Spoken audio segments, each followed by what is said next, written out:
Before the revolution began, there were approximately 556,000 people in Saint-Domingue, and about 500,000 were slaves. Like many other modern countries in the Western Hemisphere, Haiti comes from a long history of colonization.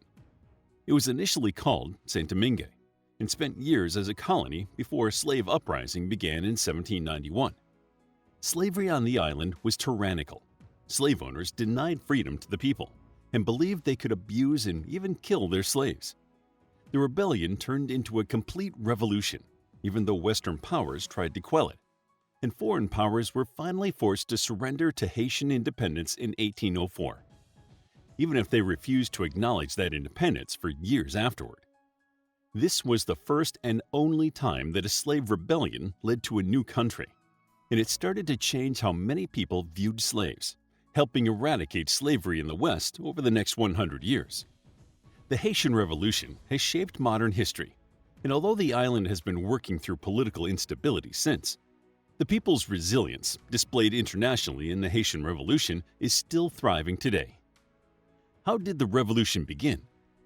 Before the Haitian Revolution began in 1791, the island was divided between the French and the Spanish. The French officially established their claim to the western third of the island in 1697. The area known as Saint-Domingue was incredibly fertile and quickly became one of the most profitable French colonies. They exported high-value goods like sugar, coffee, and cotton, and the colonists were determined to maintain their favored and wealthy status. However, this success came at a cost. Over the 100 years that France officially had control over Saint-Domingue, they brought in approximately 800,000 slaves from Africa. There was a high demand for labor, and the colonists used increasingly inhumane methods to intimidate their slaves. Throughout much of the 18th century, there were minor revolts and conspiracies among the slaves, but these were unsuccessful because the colonists were more organized than the slaves. As the threat of a slave revolt continued to increase, slave owners treated their slaves worse in an attempt to break their spirits, even though several people warned the colonists that harsh treatment would lead to revolution. The treatment of slaves in Saint-Domingue was said to have been worse than in almost any other place in the Caribbean. The slaves outnumbered the colonists at about a 10-to-1 ratio, so the colonists worked hard to keep slaves from banding together out of fear. The colony itself was also divided. The three areas had differing social status and economic wealth, so they had difficulty banding together and underestimated the ability of the enslaved people. For a while, the colonists kept all ideas of revolution and equality from their slaves. But when the French Revolution erupted, even the strict censorship could not keep the news of the revolution from reaching the slaves. The colonists saw an opportunity to improve their standing in France. The revolutionaries also agreed that all men were created equal, and as leaders began to arise, the slaves finally found a way to band together against their oppressors. They built an underground communication network with over 200 leaders scattered across the colony. They gathered secretly and planned the rebellion that would eventually lead to Haitian freedom. Although one group accidentally started the revolution early and was caught, the colonists did not believe them when they explained the whole plan. They ignored the threat of danger and believed in their own superiority. However, their superiority wasn't enough to stop the Haitian Revolution. In late August, violence erupted in the northern province as groups of slaves rebelled. They marched across the region, killed or imprisoned anyone of European descent, and set fire to plantations. The groups had been severely underestimated, and now the colonists could not control them. They fled to the city of Le Cap, the heart of the colony. Within 48 hours, the slave rebellion had destroyed most of the plantations in the northern province.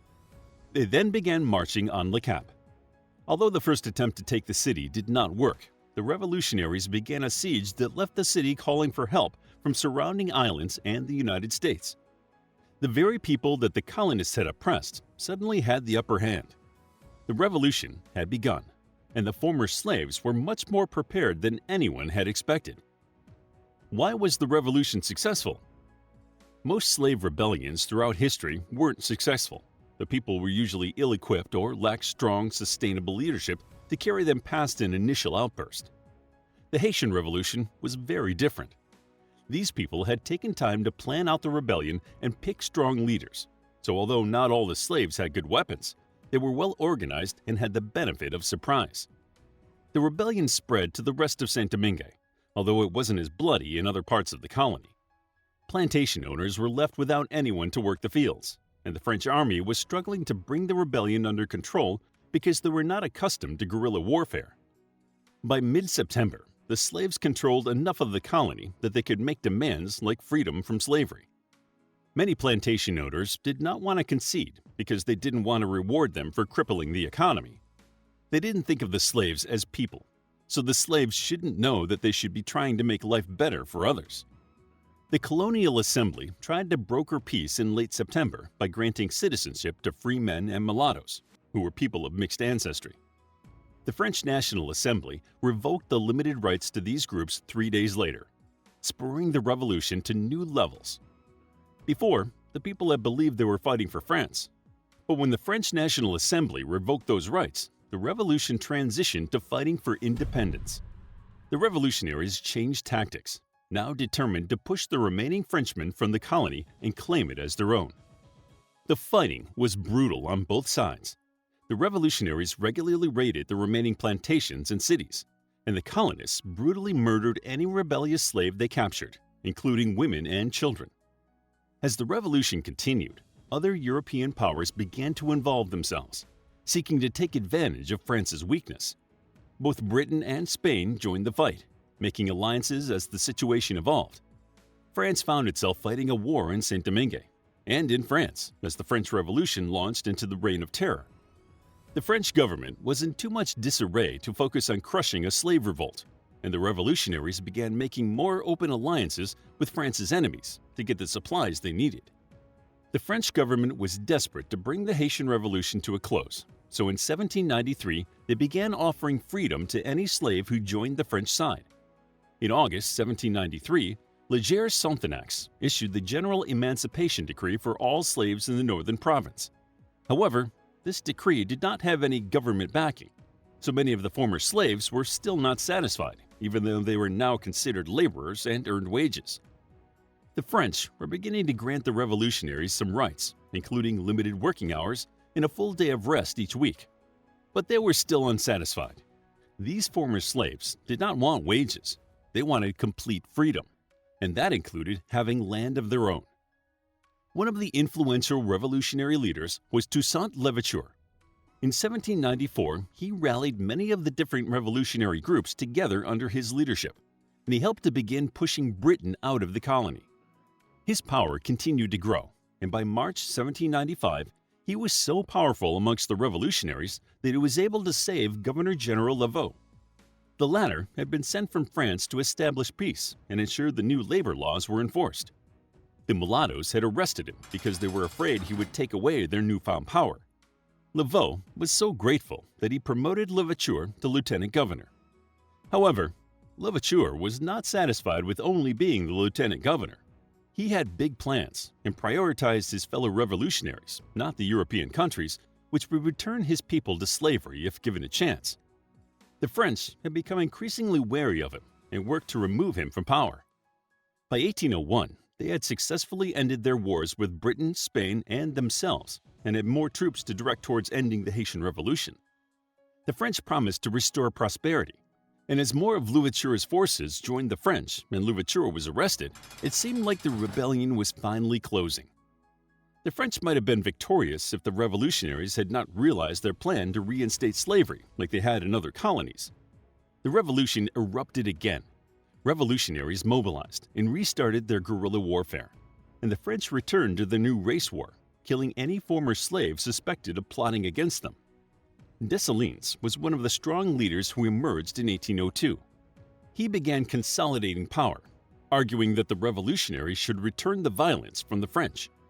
Under Dessalines, they killed any colonists they found, which had the unintended side effect of driving European interests away from the island.